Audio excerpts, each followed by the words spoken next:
ఈరోజు యువబేరి కార్యక్రమానికి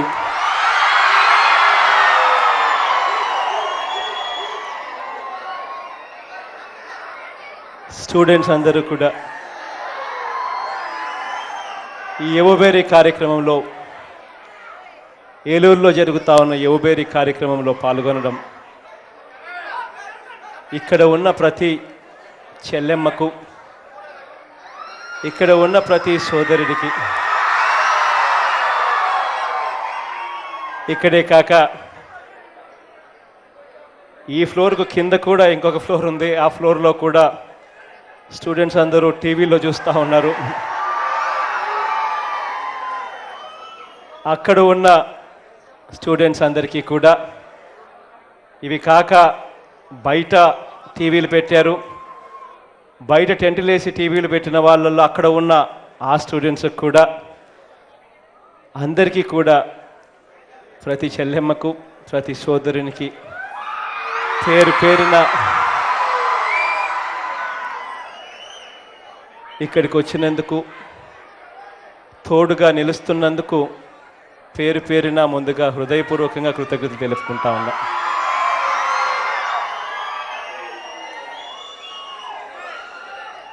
మీరు కొంచెం కూర్చోవాలమ్మా, మధ్యలో ఉన్న వాళ్ళు కొంచెం కూర్చోవాలి, లేకపోతే కనపడదమ్మా.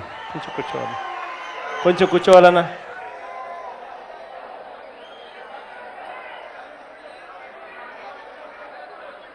ఇక్కడికి వచ్చిన తర్వాత, ఇంతటి ఆప్యాయత చూసిన తర్వాత నేను నానిని అడిగాను, నాని ఇంతకన్నా పెద్ద కళ్యాణ మండపం ఇక్కడ ఏలూరులో లేదా అని.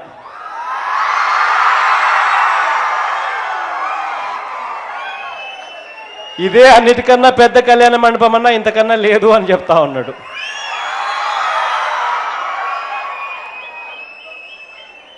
అందుకే పేరు పేరున ఎక్కడ ఉన్నా కూడా కృతజ్ఞతలు తెలుపుకుంటా ఉన్నా. అదేవిధంగా ఈ వేదిక పైన నాతో పాటు రిటైర్డ్ లెక్చరర్సు, ప్రొఫెసర్లు, వేదికపై ఉన్న మహబూబ్ షేక్ అన్న, వేదికపై ఉన్న పద్మావతమ్మ రిటైర్డ్ ప్రొఫెసర్, వేదికపై ఉన్న అబ్రహాం మాస్టర్ గారు రిటైర్డ్ టీచర్, వేదికపై ఉన్న సంపదరావు గారు HOD political science retired, Krishna Bhagavan గారు డాక్టర్, బివి కృష్ణారెడ్డి గారు లాయర్స్ అసోసియేషన్ ప్రెసిడెంట్ గారు, లీలావతి గారు రిటైర్డ్ ప్రొఫెసర్ గారు, అచ్యుతరావు గారు రిటైర్డ్ ప్రొఫెసర్, సామిరెడ్డి గారు ఆంధ్ర యూనివర్సిటీ రిటైర్డ్ ప్రొఫెసర్, అందరికీ కూడా పేరు పేరున కృతజ్ఞతలు తెలుపుకుంటా ఉన్నా, నాతో పాటు తోడుగా నిలబడినందుకు. యువజన అధ్యక్షులు, స్టూడెంట్ అధ్యక్షులు, రాష్ట్ర అధ్యక్షులు, జిల్లా అధ్యక్షులు అందరికీ కూడా పేరు పేరున కృతజ్ఞతలు తెలుపుకుంటున్నాను. ఇక ఈ కార్యక్రమాన్ని ముందుకు తీసుకొని పోతూ, ఇవాళ యువబేరి కార్యక్రమం ప్రత్యేక హోదా కోసం మనం కొనసాగుతూ ఉన్న కార్యక్రమం. ఏలూరులో మన పోరాటం కొనసాగిస్తూ ముందడుగు వేస్తూ ఉన్నాం. ఇక్కడ ఏలూరులో యువబేరికి పెట్టే కార్యక్రమం పెట్టక ముందే చాలా చోట్ల యువబేరి కార్యక్రమాలు చేశాం. ప్రతి చోట కూడా స్టూడెంట్స్ను ఈ యువబేరి కార్యక్రమం ద్వారా ప్రత్యేక హోదా వల్ల మనకు వస్తూ ఉన్న మేళ్ళేమిటి, ఇది రానందువల్ల మనకు జరుగుతూ ఉన్న నష్టాలేమిటి అన్నది ప్రతి చోట కూడా ఎడ్యుకేట్ చేసుకుంటూ పోతా ఉన్నాం. ఈ ప్రత్యేక హోదా అన్న పోరాటం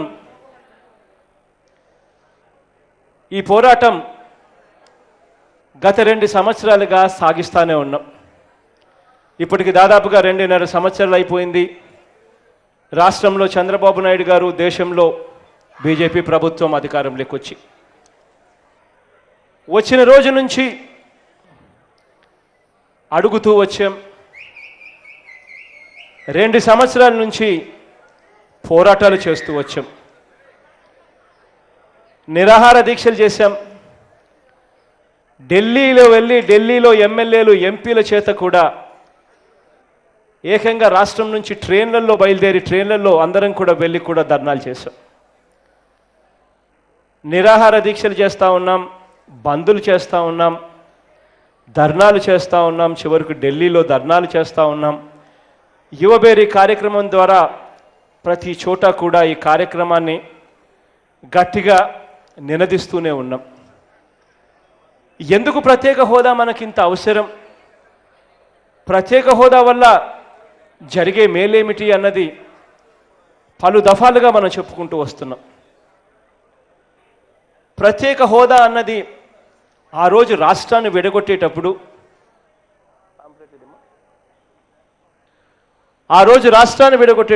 కొత్త పాంప్లెట్ ఆ రోజు రాష్ట్రాన్ని విడగొట్టేటప్పుడు పార్లమెంట్లో రాష్ట్రాన్ని అన్యాయంగా మన ప్రమేయం ఏమీ లేకపోయినా వాళ్ళు ఇష్టం వచ్చినట్టుగా రాష్ట్రాన్ని ఆ రోజు విడగొట్టారు. విడగొట్టేటప్పుడు మనం ఒప్పుకోకపోయినా కూడా మన ఎంపీలందరినీ కూడా లోక్సభ నుంచి బయటికి పంపించేసి సస్పెండ్ చేసి లైవ్ టెలికాస్ట్ కెమెరాలను సైతం కట్ చేసి రాష్ట్రాన్ని అడ్డగోలుగా విడగొట్టారు. రాష్ట్రాన్ని అడ్డగోలుగా విడగొడుతూ ఆ రోజు లోక్సభ నుంచి ఆ తర్వాత రాజ్యసభకు తీసుకెళ్లారు బిల్లును. రాజ్యసభలో కూడా ఇదే మాదిరిగానే అడ్డగోలుగా విడగొడుతూ ఆ రోజు విడగొడతా ఉన్నాం, తప్పనిసరి పరిస్థితుల్లో విడగొడతా ఉన్నాం. కానీ రాష్ట్రాన్ని విడగొడతా ఉన్నందుకు అన్యాయం జరుగుతూ ఉందన్న సంగతి మాకు అర్థమైంది. హైదరాబాద్ అన్న నగరం మీకు లేకుండా పోతా ఉంది. దీనివల్ల చదువుకున్న ఏ పిల్లాడైనా ఉద్యోగం కోసం హైదరాబాద్కే పోతాడు అన్న సంగతి మాకు తెలుసు. హైదరాబాదులోనే 98% ఐటీ సెక్టర్ అంతా అక్కడే ఉందన్న సంగతి మాకు తెలుసు. హైదరాబాదు చుట్టుపక్కలలోనే దాదాపుగా 70% మ్యానుఫ్యాక్చరింగ్, అంటే 70% మ్యానుఫ్యాక్చరింగ్ చేసే ఇండస్ట్రీ కూడా అక్కడే ఉందన్న సంగతి మాకు తెలుసు. హైదరాబాద్ లేకపోవడం వల్ల మీకు నష్టం జరుగుతూ ఉందన్న సంగతి మాకు తెలుసు. కాబట్టి ప్రత్యేక హోదా అన్నది మీకు ఇస్తాం అని హామీ ఇచ్చి ఆ రోజు పార్లమెంట్లో మన్మోహన్ సింగ్ గారు ప్రధానమంత్రి హోదాలో హామీ ఇచ్చి అదే పార్లమెంట్లో అధికార పక్షం ప్రతిపక్షాలు, ఆ రోజు ప్రతిపక్షాలు ఇదే బీజేపీ, ఇదే చంద్రబాబు నాయుడు గారు, వీళ్ళంతా కూడా అక్కడే ప్రతిపక్షాల్లో ఉన్నారు.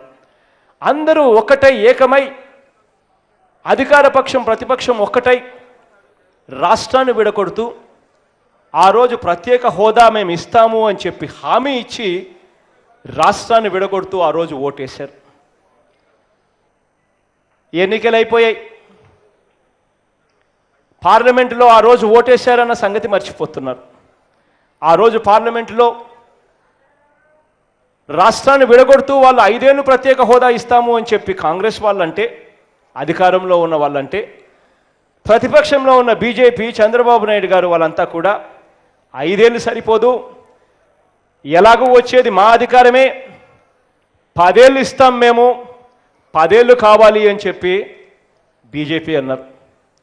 ఇదే బీజేపీ, ఇదే అరుణ్ జైట్లీ గారు ఆ రోజు రాజ్యసభలో అపోజిషన్ పార్టీ లీడర్, ఇదే అరుణ్ జైట్లీ గారే, ఇదే వెంకయ్య నాయుడు గారే ఆ రోజు రాజ్యసభలో 5 ఏళ్ళు కాదు 10 ఏళ్ళు కావాలని డిమాండ్ చేశారు.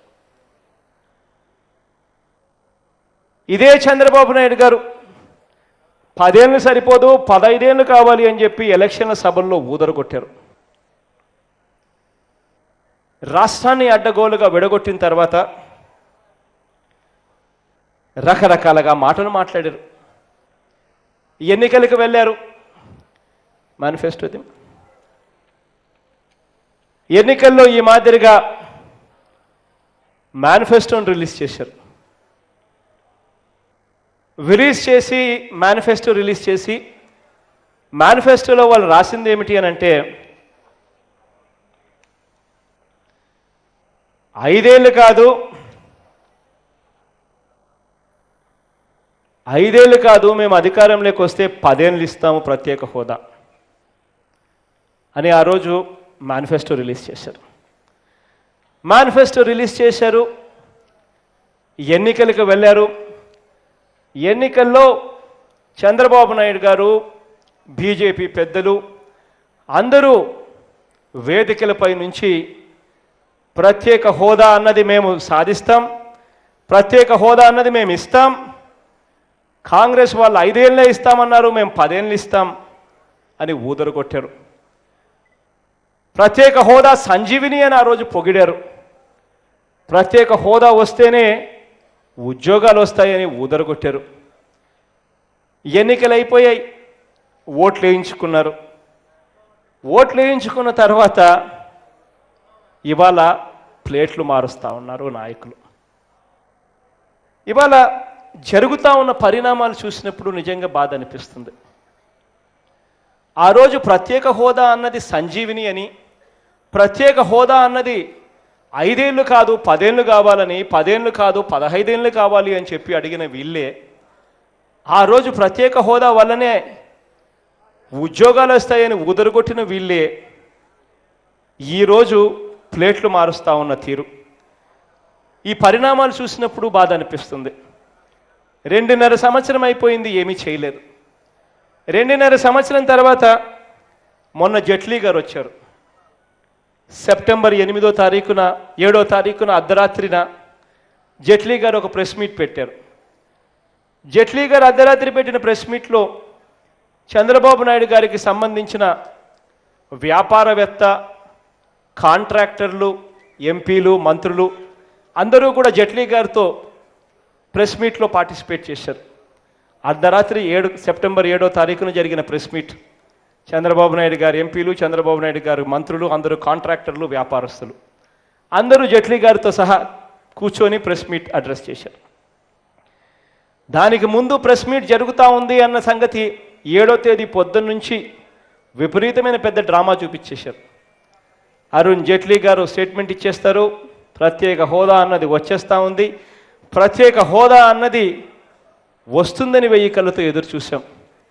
ప్రత్యేక హోదా బ్రహ్మాండంగా ఇంకొక పెద్ద ప్యాకేజు రకరకాలుగా ఇచ్చేస్తున్నారు అనే టీవీ ఛానళ్ళన్నీ పొద్దున్న నుంచి ఊదరగొట్టి చివరకు అర్ధరాత్రి అరుణ్ జైట్లీ గారు ప్రెస్ మీట్ తన మంత్రులు, చంద్రబాబు నాయుడు గారి మంత్రుల చేత, కేంద్ర మంత్రులతో కలిసి ఏం చెప్పారు అని అంటే దమ్మిడి ఇస్తానని చెప్పాల, పైగా ప్రత్యేక హోదా ఇవ్వబోము అని చెప్పాడు. జరిగింది అది.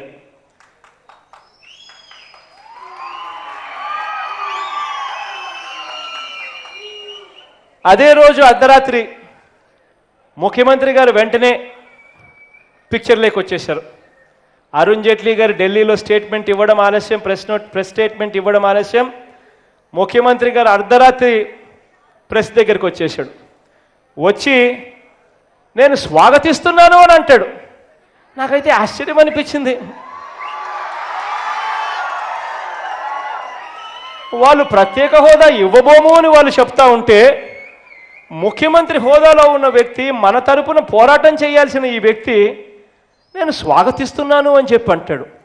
అసలు ఈ మనిషికి కాస్తో కూస్తో ఇంగ్లీష్ వస్తుందా అని చెప్పి కూడా నాకు డౌట్ వచ్చింది అప్పుడు.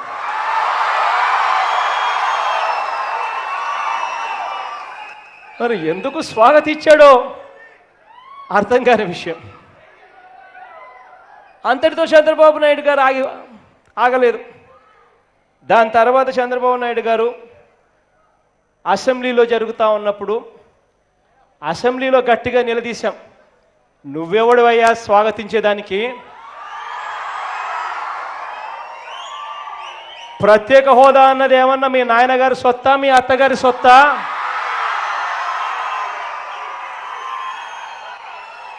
నువ్వెవడయ్యా స్వాగతించడానికి? 5 కోట్ల మంది ప్రజలు, 5.5 కోట్ల మంది ప్రజలు జీవితాలు దాని మీద ఆధారపడి ఉన్నాయి. చదువుకున్న ప్రతి పిల్లాడు చదువుకున్న ప్రతి పిల్లాడు డిగ్రీ అయిపోయిన తర్వాత ఉద్యోగం కోసం ఎదురు చూస్తూ ఉన్నాడు. 5 కోట్ల మంది జీవితాలు దాని మీద ముడిపడి ఉంటే మాకెవరికి ఇష్టం లేకపోయినా కూడా నువ్వెవడువయ్యా స్వాగతించేదానికి అని చెప్పి గట్టిగా అసెంబ్లీలో నిలదీశాం. మేము గట్టిగా అసెంబ్లీలో నిలదీస్తున్నామని చెప్పి మండలికి వెళ్ళాడు. ఇక్కడ మాట్లాడే ధైర్యం చేయలే. మండలికి వెళ్ళాడు, శాసన మండలికి వెళ్ళాడు. శాసన మండలికి వెళ్ళినప్పుడు ఇంకా ఆశ్చర్యంగా మాట్లాడాడు. ప్రత్యేక హోదా వల్ల ఏం వస్తాయి అని ఈయన అడుగుతాడు. ప్రత్యేక హోదా వల్ల ఉత్తరాఖండ్కు హిమాచల్ ప్రదేశ్కు ఏం మేలు జరిగింది అని మండలిలో ఈయన అంటాడు. ఆశ్చర్యం అనిపించింది. ఇదే మనిషి రాష్ట్రాన్ని విడగొట్టేటప్పుడు 10 ఏళ్ళు కాదు 15 ఏళ్ళు కావాలంటాడు. ఇదే మనిషి ఎన్నికలకు వెళ్ళి మీటింగులలో ఊదరు కొడుతూ ప్రత్యేక హోదా 10 ఏళ్ళు కాదు 15 ఏళ్ళు ఇవ్వాలి అని చెప్పి డిమాండ్ చేస్తాడు. ఇదే మంత్రి అసెంబ్లీలో 2 సార్లు తీర్మానం చేస్తారు, ఒకసారి కూడా కాదు 2 సార్లు తీర్మానం చేసి పంపిస్తాడు. ప్రత్యేక హోదా మాకు సంజీవిని, వెంటనే మాకు ఇవ్వాలి అని తీర్మానం చేసి పంపిస్తాడు. ఆ తర్వాత ఇదే మనిషి మండలిలోకి వచ్చి 2.5 సంవత్సరం తర్వాత ప్లేటు మార్చి ఇవాళ ప్రత్యేక హోదా వల్ల ఏమొస్తుంది, ప్రత్యేక హోదా వల్ల హిమాచల్కు ఉత్తరాఖండ్కు ఏం జరిగింది అని చెప్పి ఇదే మనిషి అంటాడు. పట్టపగలు అబద్ధాలు ఆడతాడు.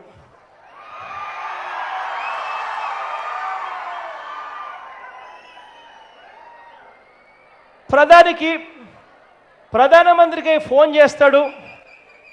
ఫోన్ చేసి థ్యాంక్ యూ అని చెప్తాడు.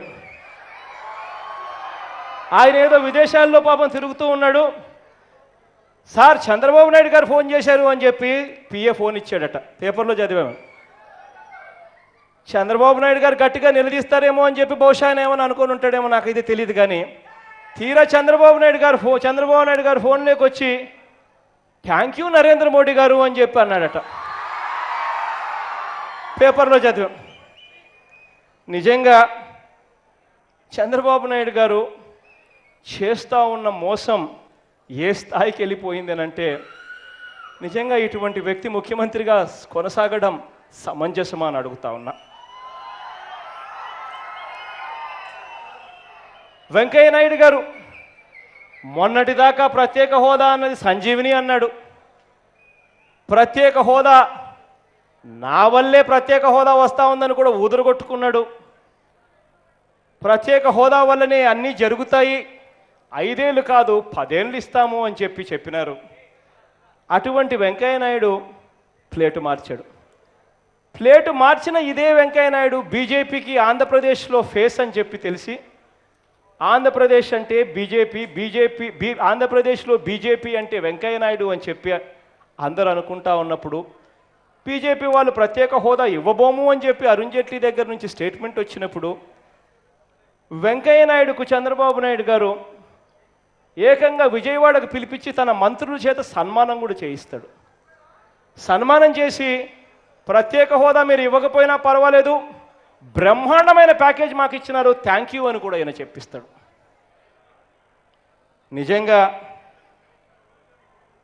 నాకు నిజంగా ఆశ్చర్యం అనిపిస్తుంది.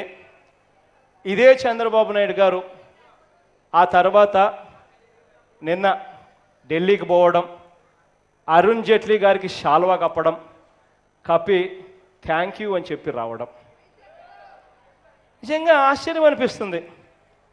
అసలు ఒక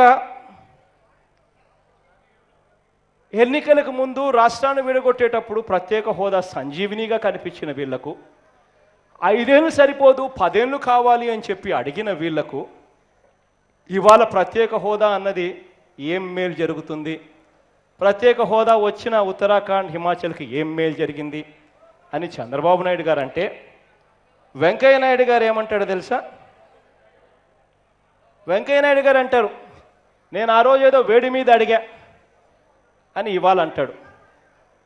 అంతటితో అనలా, ఆ రోజు సాయంత్రానికే నా దగ్గరికి మిగతా రాష్ట్రాల ఎంపీలు నా దగ్గరికి వచ్చారు, మిగతా రాష్ట్రాల నాయకులు నా దగ్గరికి వచ్చారు. వచ్చి నీకేమైనా బుద్ధి ఉందాయా, ప్రత్యేక హోదా ఆంధ్ర రాష్ట్రానికి ఇస్తానని చెప్పి ఆంధ్ర రాష్ట్రానికి కావాలని అడుగుతావు, మా పరిస్థితి ఏమిటి అని చెప్పి వాళ్ళు అడిగారట. వెంకయ్య నాయుడు వెంటనే తాను చేసిన తప్పు తెలుసుకొని చాలా బాధపడ్డాడట. అవన్నీ ఈరోజు వెంకయ్య నాయుడు గారు చెప్తారు. 2.5 సంవత్సరం తర్వాత ఎన్నికలు అయిపోయిన తర్వాత ప్రధానమంత్రిగా ఒకరున్నారు, ముఖ్యమంత్రిగా మరొకరున్నారు. ప్రజలతో పని అయిపోయిన తర్వాత ఇవాళ చెప్తారు. ఆశ్చర్యం ఏమనిపించింది అంటే వెంకయ్యనాయుడు గారు ఇంకా హోదా గురించి ఆ రోజు సంజీవిని అన్న వ్యక్తి 5 ఏళ్ళు కాదు 10 ఏళ్ళు కావాలన్న వ్యక్తి వెంకయ్యనాయుడు గారు హోదా గురించి మాట్లాడుతూ ప్రస్తావిస్తూ అని అంటాడు, మేకకు ఇలా యాలాడుతూ ఉంటాయి కదా, హోదా అంటే అవే అంటాడు. అసలు నిజంగా వీళ్ళంత దుర్మార్గంగా, వీళ్ళంత అన్యాయంగా ఎన్నికలప్పుడు మాటలు చెప్పి ఎన్నికలు అయిపోయిన తర్వాత ప్రజలతో పని అయిపోయిన తర్వాత ఏకంగా పార్లమెంటునే సాక్షిగా చేస్తూ ఇచ్చిన హామీలను ఇవాళ నీరు కారుస్తూ చివరకు గోబల్స్ ప్రచారం దిగుతూ ఉన్నారు అని అంటే, గోబల్స్ ప్రచారం ద్వారా మొన్నటిదాకా ప్రత్యేక హోదా గొప్పది అని చెప్పిన వ్యక్తులు ఇవాళ ప్రత్యేక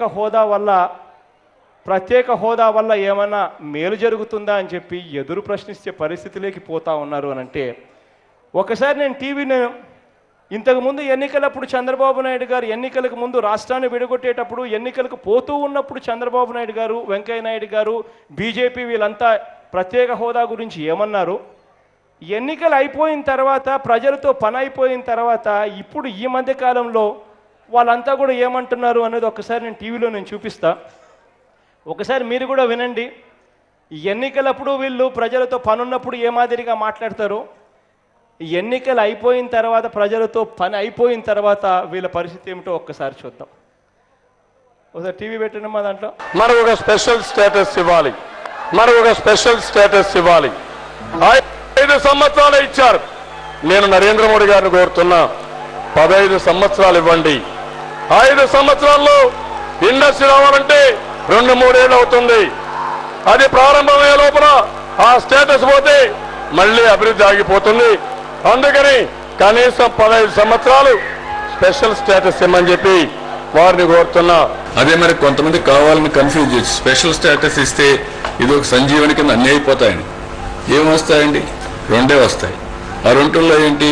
1 EAP, 2 central sponsor schemes. Central sponsor schemes తగ్గించేశారు, 62 నుంచి 52% వచ్చింది. ఈఏపీ వచ్చే కొద్దిగా ఎంత వచ్చింది? ఎన్ని ప్రాజెక్ట్స్ ఇస్తే గవర్నమెంట్ ఆఫ్ ఇండియా, అది మళ్ళీ వాళ్ళు క్యాబినెట్లో తీసి వాళ్ళు పాస్ చేయాలి. ఎన్ని ఇస్తే వస్తాయి. నేను అడిగింది ఫస్ట్ నా డిమాండ్ స్పెషల్ స్టేటసే. వారు కాదని ఇంకా ఎక్కువ డబ్బులు ఇస్తున్నారు అనుకో, ఇంక నీకు బాధ ఏముంది? ఇంకా ఎక్కువ డబ్బులు ఇస్తే నీకు కాదన్నా కదా. కాదు కోడలు మొదలుపెట్టిన గంటాలంటే అర్థం అంటున్నా. ఈ యొక్క స్పెషల్ స్టేటస్ తోనే మొత్తం అయిపోతుంది, స్వర్గం అయిపోతుందని చెప్పి మాట్లాడుతున్నారు. 10 ఏళ్ళు 15 ఏళ్ళు స్పెషల్ స్టేటస్ వచ్చిన రాష్ట్రాలు స్వర్గాలు అయిపోలేదు. What is the reason? ఏదైతే ఈ రోజు ఇచ్చిన దాన్ని అభినందిస్తూనే వాళ్ళు ఎంత ఇచ్చినా తీసుకోవడం, మనం ముందుకు పోవడం తప్ప వేరే మార్గం లేదు. We have to fight, we have to move forward.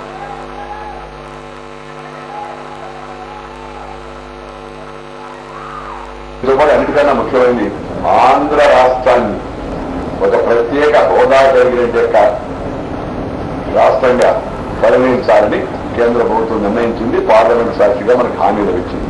అది 5 ఏళ్లకే లభించింది. 5 ఏళ్లతో దాని యొక్క ఉద్దేశం నెరవేరదు. అందుకని బీజేపీ ప్రజానికి హామీ ఇస్తుంది. 10 ఏళ్ల పాటు ఆ యొక్క ప్రత్యేక రాష్ట్ర హోదాను కొనసాగిస్తుంది.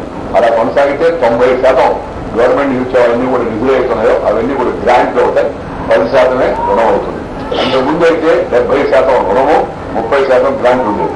ప్రత్యేక హోదా లభించడం వల్ల ఏ ప్రాజెక్టు మీద ఖర్చు పెట్టినా 90% స్టేట్ సెంట్రల్ గవర్నమెంట్ గ్రాంట్ అవుతుంది, 10% మాత్రమే రుణం అవుతుంది. ఇది నిజంగా మనకు ఒక संजीवनी लागा। आज सीमांध्र को विकास के लिए जो स्पेशल स्टेटस का पैकेज मिला है, और मैं आपको विश्वास दिलाता हूं, आप मुझे दिल्ली में बिठाएंगे, ये जो वादा किया है उसको निभाएंगे भी और बढ़ाएंगे भी। ఈ రోజు మీరు కానీ నాకు అవకాశం ఇస్తే ఏవైతే మీకు హామీలు ఇచ్చారో ఆ హామీలను అమలు చేయడమే కాకుండా ఆ హామీలను మరింత ఎక్కువ చేసి ఇచ్చిన హామీల కన్నా ఎక్కువగా సీమాంధ్రులకు మేలు చేసి చూపిస్తామని చెప్పని హామీ ఇస్తున్నాను.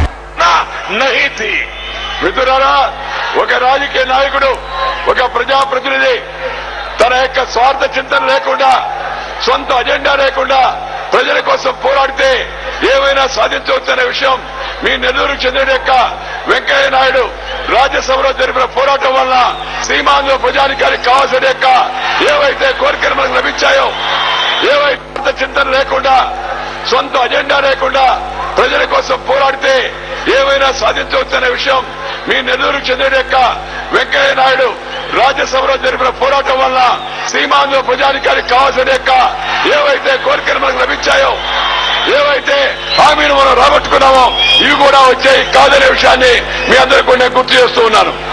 ఆ सीमांध्र विकास के लिए जो स्पेशल स्टेटस का पैकेज मिला है, अगर उसकी क्रेडिट किसी एक व्यक्ति को जाती है तो उस व्यक्ति का नाम है नल्लूर का सपोर्ट వెంకయ్య నాయుడు గారు. ఈ రాష్ట్రానికి ప్రత్యేక హోదా లభించడానికి ఎవరన్నా ఒక వ్యక్తి పేరు కారణం చెప్పారంటే ఆ వ్యక్తి పేరు మీ ఊరిలో పుట్టిన వెంకయ్య నాయుడు అని చెప్పారు ఆయన. Special category for Simandra is 5 years and specially Prime Minister has announced it. Yeah, special category Simandra 5 years. That's between 10 years. Okay, that is the demand of the people. Okay, 5 years you cannot set up any industry. Okay, विकास के लिए जो special status का package मिला है, अगर उसकी credit किसी एक व्यक्ति को जाती है तो उस व्यक्ति का नाम है नल्लूर का सपोर्ट वेंकैया नायडू गारू. और मैं आपको विश्वास दिलाता हूं, आप मुझे दिल्ली में बिठाएंगे, ये जो वादा किया है उसको निभाएंगे भी और बढ़ाएंगे भी. ఈ రోజు మీరు కానీ నాకు అవకాశం ఇస్తే ఏవైతే మీకు హామీలు ఇచ్చారో ఆ హామీలను అమలు చేయడమే కాకుండా ఆ హామీలను మరింత ఎక్కువ చేసి ఇచ్చిన హామీల కన్నా ఎక్కువగా సీమాంధ్రులకు మేలు చేసి చూపిస్తామని చెప్పని హామీ ఇస్తున్నాను.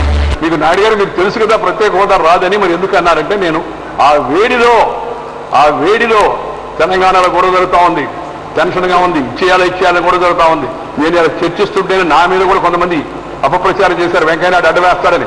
హైదరాబాద్లో నా గడ్డి బొమ్మ దారబెట్ట మొదలు పెట్టారు, ఖమ్మంలో నా గడ్డి బొమ్మ దారబెట్టారు.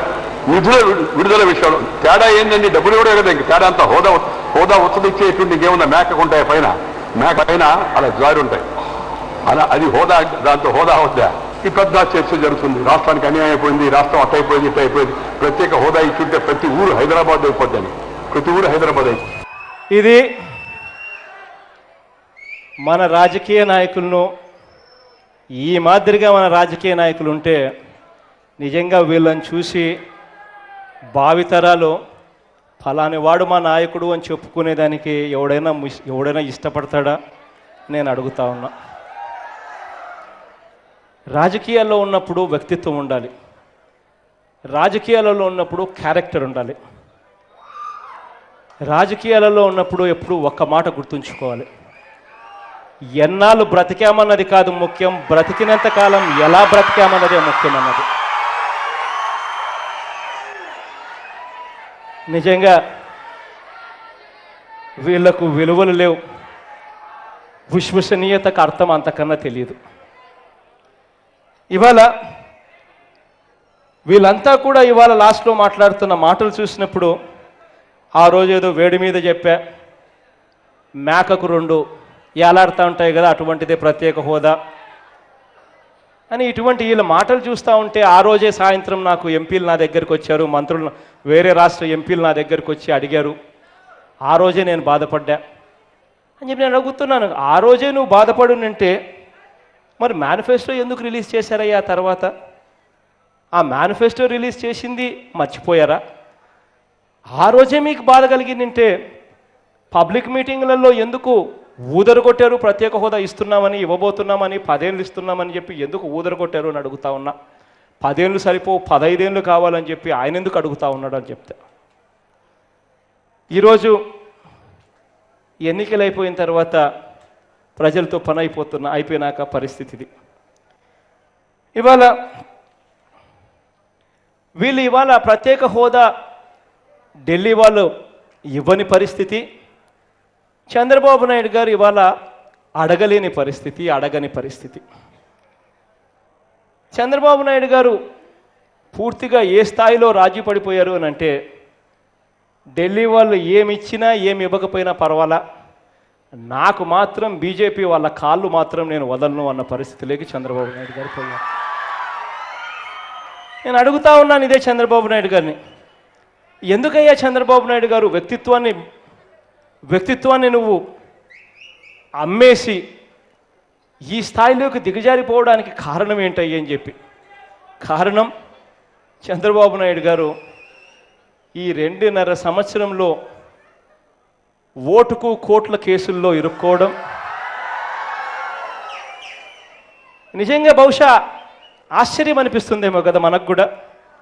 ఎందుకనంటే ఒక ముఖ్యమంత్రి అనే వ్యక్తి బ్లాక్ మనీ ఇస్తూ, నల్లధనం ఇస్తూ, సూట్ కేసులలో నల్లధనం పెట్టుకొని పోయి నల్లధనం ఎమ్మెల్యేలను కొనుగోలు చేసేదానికి నల్లధనం ఇస్తూ ఆడియో టేప్స్, వీడియో టేపుల్లో అడ్డగోలుగా దొరికిపోయిన తర్వాత కూడా ఒక ముఖ్యమంత్రి అరెస్ట్ కాలేదు అని అంటే, ఒక ముఖ్యమంత్రి రాజీనామా చేయలేదు అని అంటే, అది బహుశా మన దేశంలోనే జరుగుతుందేమో, లేకపోతే బహుశా చంద్రబాబు నాయుడు గారు ఒక్కరి విషయంలోనే మాత్రమే ఇది జరుగుతుందేమో, నాకైతే తెలియదు.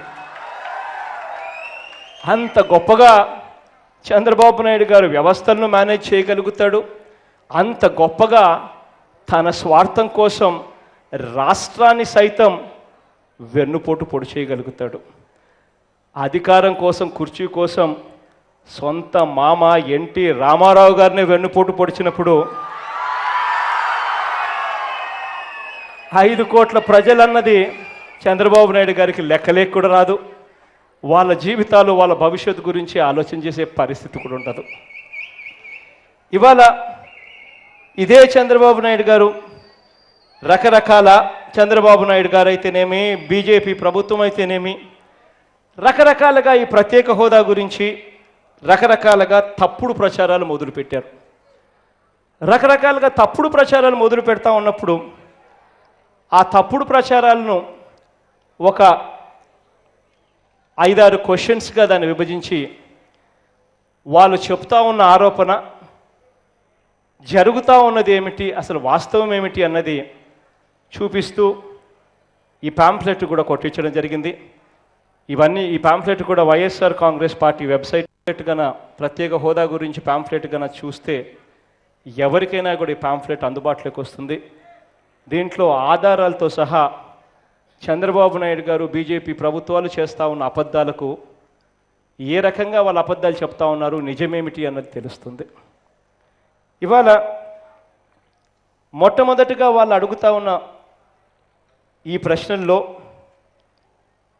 14వ ఆర్థిక commission, finance commission, 14th finance commission సిఫార్సుల వల్లే, రికమెండేషన్ వల్లే ప్రత్యేక హోదా ఇవ్వటం సాధ్యం కావడం లేదు అని మొట్టమొదటిగా బీజేపీ, టీడీపీ వాళ్ళు ముక్త కంఠంతో బీజేపీ వాళ్ళు చెప్పడం, చంద్రబాబు నాయుడు గారు దానికి కోరస్ పలుకుతూ సపోర్ట్ చేయడం జరుగుతూ ఉంది.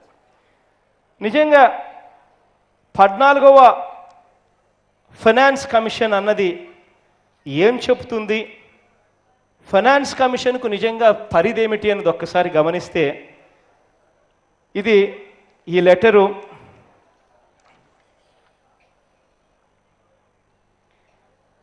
ఒక్కసారి మనం గమనించినట్లయితే ఇది మొన్న అరుణ్ జైట్లీ గారు 7వ తారీఖున అర్ధరాత్రి పూట ప్రెస్ స్టేట్మెంట్ ఇచ్చింది. 8వ తారీఖు తన వెబ్సైట్లో, 8వ తారీఖున ప్రెస్కు, 7వ తారీఖున అర్ధరాత్రికి సంబంధించిన ప్రెస్ మీట్కి సంబంధించిన అఫీషియల్ ప్రెస్ రిలీజ్. ఇది అరుణ్ జైట్లీ గారు official press release. Press information bureau, government of India, ministry of finance, వీళ్ళు అఫీషియల్గా అందరికీ ఇచ్చిన కాపీ. దీంట్లో ఒక్కసారి మనం గమనించినట్లయితే వీళ్ళు చేస్తూ ఉన్న ఆరోపణ ఏమిటి అని అంటే, 14వ ఫైనాన్స్ కమిషన్ అన్నది ప్రత్యేక హోదా కలిగిన రాష్ట్రాలకు ప్రత్యేక హోదా లేని రాష్ట్రాలకు మధ్య వ్యత్యాసం చూపించడం మానేసింది. వాళ్ళు ఇవ్వద్దన్నారు అని చెప్పి చెప్తా ఉన్నారు. ఆశ్చర్యంగా ఉంది నిజంగా చెప్తా ఉంటే. ఎందుకనంటే వాళ్ళు 14th ఫైనాన్స్ కమిషన్ అన్నది వాళ్ళు చేసిన రికమెండేషన్ ఏమిటంటే, అసలు వాస్తవంగా చెప్పాలనంటే 14th ఫైనాన్స్ కమిషన్ అన్నది డీల్ చేసే సబ్జెక్టు ఎవరికైనా ప్రత్యేక హోదా ఇవ్వాలనా లేదా అన్న సబ్జెక్టు వాళ్ళు డీల్ చేయరు. వాళ్ళు డీల్ చేసే సబ్జెక్ట్ ఏమిటి అంటే, కేంద్ర ప్రభుత్వం ట్యాక్సుల రూపాన ఇన్కమ్ ట్యాక్స్ అయితేనేమి, ఎక్సైజ్ డ్యూటీ అయితేనేమి, రకరకాల ట్యాక్సుల రూపాన కేంద్ర ప్రభుత్వం కలెక్ట్ చేసే ట్యాక్సులను రాష్ట్రాల మధ్య ఎలా పంపిణీ చేయాలా అన్న సబ్జెక్టు ఫైనాన్స్ కమిషన్ డీల్ చేస్తుంది. ఆ ట్యాక్సులు వాళ్ళు ఏదైతే కలెక్ట్ చేస్తారో ఏ రాష్ట్రానికి ఎంతెంత ఇవ్వాలి, ఆ ట్యాక్సుల్లో ఎంత ఇవ్వాలి అనే సబ్జెక్టు వాళ్ళు డీల్ చేస్తారు. ఈ సబ్జెక్ట్ కాక వాళ్ళు డీల్ చేసేది ఏమిటి అంటే, రాష్ట్రాలు లోన్లు ఏదైనా తీసుకునేదానికో లేకపోతే నాన్ ప్లాన్ గ్రాంట్స్ తీసుకునేదానికో దానికి సంబంధించిన మార్గదర్శకాలు, దానికి సంబంధించిన సూత్రాలు వాళ్ళు డీల్ చేసే సబ్జెక్టు. వాళ్ళు ఆ సబ్జెక్టులో డీల్ చేస్తూ వాళ్ళు 14th ఫైనాన్స్ కమిషన్ ఏం చేసింది అని అంటే, వాళ్ళు ఇంతకుముందు కేంద్రంలోంచి కేంద్రం కలెక్ట్ చేసే ట్యాక్సుల్లో 32.5% రాష్ట్రాలకు ఇచ్చేవాళ్ళు. ఆ 32.5% అన్నది రాష్ట్రాలన్నీ కూడా పంచుకునేటివి. మన రాష్ట్రానికి కూడా దాంట్లో ఇప్పుడు ఆంధ్ర రాష్ట్రానికైతే 4.31% మనకు ఆంధ్ర రాష్ట్రానికి వస్తుంది. ఇంతకుముందు కంబైన్డ్ రాష్ట్రంగా ఉన్నప్పుడు 6.94% మనకు దాంట్లో భాగముగా వచ్చేది. ఈ 14వ ఫైనాన్స్ కమిషన్ చేసింది ఏమిటి అంటే, రాష్ట్రాలకు డైరెక్ట్గా ఈ ట్యాక్స్ డెవల్యూషన్ అంటారు, అంటే ఇచ్చే ఈ సొమ్మును డైరెక్ట్గా ఇచ్చే ఈ సొమ్మును 32.5% నుంచి కేంద్రం 42%, కేంద్రం కలెక్ట్ చేసే ట్యాక్సుల్లో 42% రాష్ట్రాలకు ఇవ్వాలి. 42% రాష్ట్రాలకు ఇచ్చిన తర్వాత కూడా ఏదైనా కొన్ని రాష్ట్రాలకు రెవెన్యూ డెఫిసిట్ ఏదైనా ఉంటే ఆ రెవెన్యూ డెఫిసిట్ అన్నది పూడ్చే కార్యక్రమం ప్రత్యేక హోదా ఉన్నా ప్రత్యేక హోదా లేకపోయినా కూడా ఆ రెవెన్యూ డెఫిసిట్ అన్నది కూడా మేము పూడుస్తాము అని చెప్పి 14th ఫైనాన్స్ కమిషన్ చెప్పింది. వాళ్ళు చెప్పింది ఇంతే. వాళ్ళు ఎక్కడా కూడా వాళ్ళు ప్రత్యేక హోదా ప్రత్యేక హోదా మీరు ఇవ్వవలసిన, ప్రత్యేక హోదా ఇక ఇవ్వదు, ప్రత్యేక హోదా ఇక ఉండదు, ప్రత్యేక హోదా ఇవ్వకూడదు అన్నది 14th ఫైనాన్స్ కమిషన్ అన్నది ఎక్కడా కూడా చెప్పాల. వాళ్ళు చెప్పింది ఇదే. ఇదే అరుణ్ జైట్లీ గారు press information bureau, government of India, ministry of ఫైనాన్స్లో ఆయన స్వయంగా రిలీజ్ చేసిన పారాగ్రాఫు ఆ ప్రెస్ మీట్లో నుంచి 14th ఫైనాన్స్ కమిషన్ అని చెప్పి పెద్ద హెడ్డింగ్తో పెట్టాడు. దాంట్లో the 14th finance commission defined the financial relationships between center and the states for the 5-year period between 2015 to 2020. The commission did not make a distinction between special category states. Its approach was to fill the resource gap of each state to the extent possible through tax devolution. Accordingly, the commission recommended an enhanced devolution of 42% of the central government's tax revenues to states. If devolution alone could not cover the assessed gap, for certain states, a revenue deficit grant was provided. ఇది వాళ్ళనిది. దీంట్లో భాగంగా ఆంధ్ర రాష్ట్రంతో పాటు 11 రాష్ట్రాలు దీంట్లో భాగంగా బాగుపడ్డాయి. దీంట్లో భాగంగా ఆంధ్ర రాష్ట్రానికి 22,500 కోట్ల రూపాయలు రెవెన్యూ డెఫిసిట్ కింద కేంద్రం నుంచి 14th ఫైనాన్స్ కమిషన్ రికమెండేషన్స్ ద్వారా మనకు వచ్చినాయి. ఇటువంటివే కేరళకు వచ్చింది, ఇటువంటిదే వెస్ట్ బెంగాల్కు కూడా వచ్చింది. ఆంధ్ర రాష్ట్రమే కాకుండా మొత్తం 11 రాష్ట్రాలకు ఇది వర్తింపజేశారు. దీంట్లో ఎక్కడా కూడా ప్రత్యేక హోదా ఇవ్వకూడదు, ప్రత్యేక హోదా stopped making any distinction between special category states and non special category states అంటే దాని అర్థం ఇది, కానీ దాని అర్థం ప్రత్యేక హోదా ఇవ్వకూడదు అన్నది కానే కాదు. రెండవది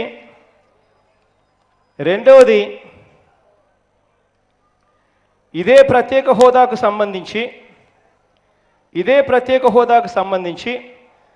14th ఫైనాన్స్ కమిషన్ అని చెప్పి వీళ్ళు ఏదైతే చెప్తా ఉన్నారో 14వ ఆర్థిక సంఘం ఇవ్వద్దు అని చెప్పి వీళ్ళు చెప్తున్నారో అని చెప్పి వీళ్ళు ఏదైతే చెప్తా ఉన్నారో అదే 14వ ఆర్థిక సంఘం సభ్యుడు అభిజిత్ సేన్ అని చెప్పి, ఇదే 14వ ఆర్థిక సంఘం సభ్యుడు అంటే ఆ రికమెండేషన్ చేసిన బాడీలో సభ్యుడు అభిజిత్ సేన్ అని చెప్పి ఈయన రాతపూర్వకంగా ఇచ్చిన లేఖ, 14th finance commission did not recommend abolition of special category status. Abhijit Sen అన్న వ్యక్తి స్ట్రెయిట్గా 14th ఫైనాన్స్ కమిషన్ మెంబరు ప్రత్యేక హోదాను మేము రద్దు చేయమని చెప్పి చెప్పలేదు అని చెప్పి ఏకంగా రాతపూర్వకంగా లేఖ ఇచ్చారు. ఈ లేఖ జీమెయిల్ ద్వారా పార్లమెంట్ జరుగుతూ ఉన్నప్పుడు జయరాం రమేష్ గారికి పంపడం, అక్కడ ఆయన పార్లమెంట్లో కూడా దీన్ని చదివి వినిపించడం కాడికి కూడా పోయింది. అయినా అబద్ధలాడడంలో వీళ్ళు స్పెషలిస్టులు. ఇంకా ఆశ్చర్యం ఏంటంటే వీళ్ళు ప్రత్యేక 14th ఫైనాన్స్ కమిషన్ ఉంది కాబట్టి వాళ్ళ రికమెండేషన్స్ వాళ్ళు ఇవ్వద్దు అన్నారు కాబట్టి మేము ఇవ్వడం లేదు అని వీళ్ళు చెప్తా ఉన్నప్పుడు నేను సూటిగా ఒకటే అడుగుతా ఉన్నాం, అయ్యా 14వ ఆర్థిక సంఘం ఉండగానే మరి ప్రత్యేక హోదా మీరు ఆల్రెడీ ఇచ్చిన 11 రాష్ట్రాలకు ఆ హోదా ఎందుకు కొనసాగిస్తున్నారు అని చెప్పి నేను గట్టిగా అడుగుతా ఉన్నా. నేను అడుగుతా ఉన్నది ఎందుకనంటే 14వ ఆర్థిక సంఘం ఉండగానే ఇది వరకు ఏదైతే ఇచ్చిన ప్రత్యేక హోదా ఇచ్చిన రాష్ట్రాలకు ఆ హోదా కొనసాగిస్తున్నాము అని చెప్పి ఏకంగా పార్లమెంటే వైవి సుబ్బారెడ్డి గారు వైఎస్ఆర్ కాంగ్రెస్ పార్టీకి చెందిన ఎంపీ రాతపూర్వకంగా లిఖితపూర్వకంగా అన్స్టార్డ్ క్వశ్చన్ వేస్తే సంబంధించిన మంత్రి పార్లమెంటులో లిఖితపూర్వకంగా ఇచ్చిన జవాబు ఇది. ఈ జవాబు ఆన్సర్ ఏందనంటే, క్వశ్చన్ ఏందనంటే, whether the government proposes to withdraw the special category status of north eastern states. Answer ఏందనంటే, there is no proposal to withdraw the special category status of northeastern states. Question parliament సాక్షిగా ప్రత్యేక హోదా కొనసాగుతుంది అని చెప్పి లిఖితపూర్వకంగా ఇచ్చిన ఆన్సర్. నిజంగా మరి ఇంత దారుణంగా 14వ ఆర్థిక సంఘం మీద అబద్ధాలు చెప్పడం ధర్మమేనా అని అడుగుతా ఉన్నా. వీళ్ళు చెప్తా ఉన్నది ఇంకొకటి వీళ్ళు అడుగుతా ఉన్నది ఏమిటి అని అంటే, వీళ్ళు చెప్తా ఉన్న ఇంకొక అబద్ధం ఏమిటి అని అంటే, రెండవది ప్రణాళికా సంఘం రద్దయిపోయింది, నీతి ఆయోగ్ రావటం వల్ల మేము ఇవ్వలేకపోతున్నాము ప్రత్యేక హోదా అని చెప్పి ఇంకొక అబద్ధం చెప్తా ఉన్నారు. నేను అడుగుతా ఉన్నా, ప్రణాళికా సంఘం అన్నది రద్దు ఎప్పుడైపోయిందయ్యా అని అడుగుతా ఉన్నా. ప్రత్యేక హోదా ఇవ్వాలి అన్నది ఒక క్యాబినెట్ నిర్ణయం. ప్రత్యేక హోదా అన్నది ఇచ్చే అధికారం ఎవరికైనా ఉంది అని అంటే అది NDC, national development council. National development council అన్నదానికి అధ్యక్షుడు ఎవడు అని అంటే ప్రధానమంత్రి. నేషనల్ డెవలప్మెంట్ కౌన్సిల్ అన్నది ప్లానింగ్ కమిషన్కు ఒక ఎక్స్టెండెడ్ ఆర్మ్. ప్లానింగ్ కమిషన్కి ఎవరైనా అధ్యక్షుడు ఎవరయ్యా అని అంటే ప్రధానమంత్రి. మరి ప్లానింగ్ కమిషన్కైనా అధ్యక్షుడు ప్రధానమంత్రి, నీతి ఆయోగ్కైనా అధ్యక్షుడు ప్రధానమంత్రి. మరి అదే మాదిరిగా క్యాబినెట్కైనా కూడా అధ్యక్షుడు ప్రధానమంత్రి. మరి అన్నిటికీ అధ్యక్షుడు ప్రధానమంత్రి అయినప్పుడు ప్రధానమంత్రి ఒక సంతకంతో చేసే నిర్ణయాన్ని దాని క్యాబినెట్ నిర్ణయం అంటారా, లేకపోతే దానికి వేరే నిర్ణయం ఏదైనా ఉందా అని అడుగుతా ఉన్నా. వీళ్ళంతా నేను అడుగుతా ఉన్నా, ఏ రకంగా ఇప్పుడు ఇంతవరకు 11 రాష్ట్రాలకు ఇచ్చారు, ఇచ్చిన 11 రాష్ట్రాలకు మీరు ప్రత్యేక హోదా ఇచ్చిందంతా కూడా క్యాబినెట్ నిర్ణయాలు కాదా అని అడుగుతా ఉన్నా. ఇలా అడుగుతా ఉన్నాను నేను. ఉత్తరాఖండ్కు ఆ రోజు వాజ్పేయి ప్రత్యేక హోదా 2003లో ఇచ్చినప్పుడు తాను ఒక సంతకంతో, ప్రధానమంత్రి అన్న హోదాలో ఒక సంతకంతో పెట్టి ఉత్తరాఖండ్కు ప్రత్యేక హోదా ఇచ్చాడు. మరి అదే మాదిరిగానే ఆ రోజు ప్రధానమంత్రి మన్మోహన్ సింగ్ గారు అదే మాదిరిగానే సంతకం పెట్టి క్యాబినెట్లో నిర్ణయం తీసుకొని క్యాబినెట్ నిర్ణయాన్ని ఆదేశాలు పాస్ చేశారు ప్లానింగ్ కమిషన్కు. ఆ రోజు మార్చి 2, 2014 రాష్ట్రాన్ని విడగొట్టిన తర్వాత ప్రత్యేక హోదా ఇస్తాము అని మాట ఇచ్చిన తర్వాత ఆ రోజు ఫిబ్రవరి 20న రాష్ట్రాన్ని విడగొట్టారు. మార్చి 2న క్యాబినెట్ సమావేశమైంది. క్యాబినెట్ సమావేశంలో the cabinet further directed the planning commission to implement the decision to grant special category status for a period of 5 years to the successive state of Andhra Pradesh comprising 13 districts. అంటే మార్చి 2వ తారీఖు క్యాబినెట్ నిర్ణయం తీసుకొని planning కమిషన్కు ఆదేశాలు జారీ చేశారు. ప్రత్యేక హోదా ఆంధ్ర రాష్ట్రానికి అమలు చేయండి అని చెప్పి. ఇది మార్చి 2, 2014 జరిగింది. మార్చి 2, 2014 నుంచి ప్లానింగ్ కమిషన్ అన్నది నీతి ఆయోగ్ రాకముందు వరకు డిసెంబర్ 31, 2014 దాకా అమల్లో ఉంది. అంటే దాని అర్థం మార్చి 2వ తారీఖు నుంచి డిసెంబర్ 31వ తారీఖు వరకు అని అంటే దాదాపుగా 9 నెలల పాటు ప్లానింగ్ కమిషన్ ఉండగా నీతి ఆయోగ్ రాక మునుపు 9 నెలల పాటు మనకు ప్రత్యేక హోదా ఇవ్వండి అని చెప్పిన ఆదేశాలు ప్లానింగ్ కమిషన్లో మూలుగుతా ఉన్నా కూడా పట్టించుకునే నాథుడు లేడు, ఇచ్చే పరిస్థితి లేదు. మరి ఏ రకంగా వీళ్ళు దీన్ని చూపించి, ఏ రకంగా వీళ్ళు ఇవాళ నీతి ఆయోగ్ వచ్చింది కాబట్టి మేము నీతి ఆయోగ్ వచ్చింది కాబట్టి మేము ఇవ్వలేకపోతున్నామని అబద్ధాలు ఎలా చెప్తున్నారు అని చెప్పి నేను అడుగుతా ఉన్నా. వీళ్ళు చెప్పే మూడవది ఏంటి అంటే తెలుగుదేశం బీజేపీ ఇద్దరూ కలిసి చేస్తూ ఉన్న ఇంకొక ప్రచారం ఏమిటి అంటే ప్రత్యేక హోదా ఇస్తే మిగతా రాష్ట్రాలు అడుగుతాయి అని అడుగుతా ఉన్నారు. నేను ఒకటే అడుగుతా ఉన్నాను, ఇవాళ ప్రత్యేక హోదా మన ఆంధ్ర రాష్ట్రానికి ఇస్తే మిగిలిన రాష్ట్రాలు అడుగుతాయి అని చెప్పి ఇవాళ మీరు వాదన వినిపిస్తూ ఉన్నారు. ఆ రోజు రాష్ట్రాన్ని విడగొట్టేటప్పుడు ఈ రాష్ట్రాలు లేవా అని అడుగుతా ఉన్నా, మిగిలిన రాష్ట్రాలు లేవా అని అడుగుతా ఉన్నా. ఆ రోజు వాళ్ళందరూ ఉండగానే రాష్ట్రాన్ని విడగొట్టారు. మళ్ళీ ఆ రోజు మీకు గుర్తుకు రాలేదా రాష్ట్రాలు అడ్డు తగులుతున్నాయని? మరి ఆ రోజు అడ్డు తగలని రాష్ట్రాలు ఈ రోజు అడ్డులు తగులుతున్నాయని చెప్పి మీరు సాకులు ఎత్తకడం కరెక్టేనా అని చెప్పి నేను అడుగుతా ఉన్నా ఇద్దరిని.